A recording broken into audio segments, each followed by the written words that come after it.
ডিম শাক রান্না করব ডিম ছাড়া, তার রেসিপি আপনাদের সাথে শেয়ার করব। হ্যালো এভরিওয়ান, আসসালামু আলাইকুম। যে যেখান থেকে দেখছেন আশা করি সবাই ভালো আছেন, সুস্থ আছেন।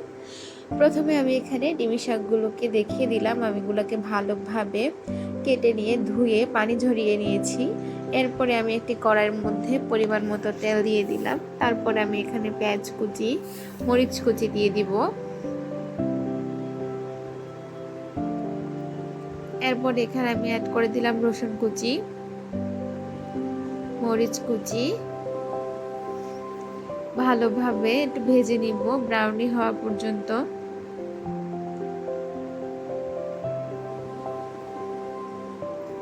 পেঁয়াজটা যত একটু বাদামি বাদামি কালার হবে, রান্নাটা খেতে তত মজা হবে। ডিমের শাক আপনারা অবশ্যই ভাবে রান্না করবেন। ডিমের শাক কিন্তু ডিম দিয়েও রান্না করা যায়। গ্রাম অঞ্চলে আমার খুব পছন্দের একটি খাবার হচ্ছে ডিমের শাক। আমি ডিম ছাড়া আজকে তৈরি করে দেখাবো। খেতে অসম্ভব মজা।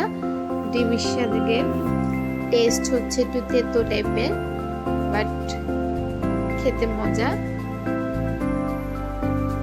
দেখতেই পাচ্ছেন আমি পেঁয়াজ রসুনটা ভালোভাবে মরিচের সাথে ব্রাউনি করে নিব। এরপর আমি এখানে স্বাদ মতো লবণ অ্যাড করে দিয়েছি, 1 চামচ পরিমাণ হলুদ গুঁড়ো দিয়ে দিয়েছি। এরপর আমি এখানে আধা কাপ পরিমাণ মসুরির ডাল দিয়ে দিয়েছি।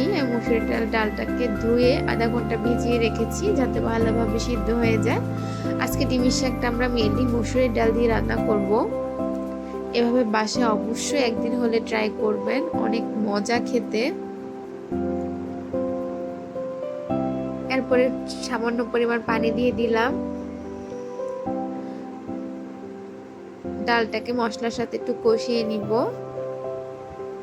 এরপর একটা ঢাকনা দিয়ে দিব।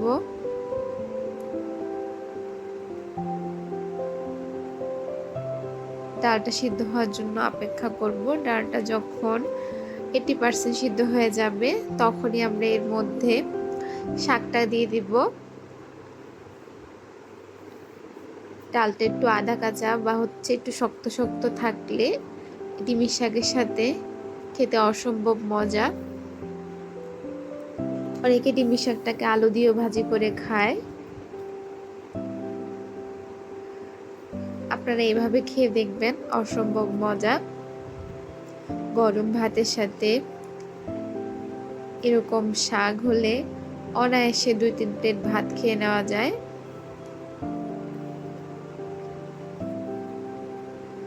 আমার খুবই পছন্দের এই শাক। গ্রাম অঞ্চলে এখন পাওয়া যায় না। আগে খাল বিলে অনেক মাঠের মধ্যে পাওয়া যেত ডিমের শাক।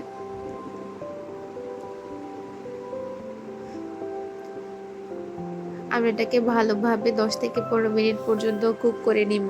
বেশি সিদ্ধ করা লাগবে না। ডিমের শাকটা 6-7 মিনিটের মধ্যে সিদ্ধ হয়ে যাবে। এরপর ভালোভাবে নেড়ে চেড়ে নিব। লবণটা টেস্ট করে দেখব, কম বেশি হলে অ্যাড করে দিব। দেখতেই পাচ্ছেন অনেকগুলো শাক দেওয়ার পরে কতটুকু শাক হয়েছে। এরপর আমি একটা প্লেটে নামিয়ে নিচ্ছি।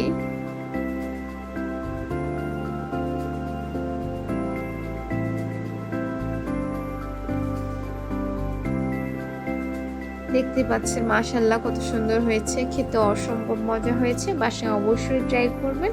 ভালো লাগলে আমার ভিডিওটাকে লাইক দিয়ে যাবেন, চ্যানেলটা সাবস্ক্রাইব করে দিয়ে যাবেন। আজকে এই পর্যন্তই, আল্লাহ হাফেজ।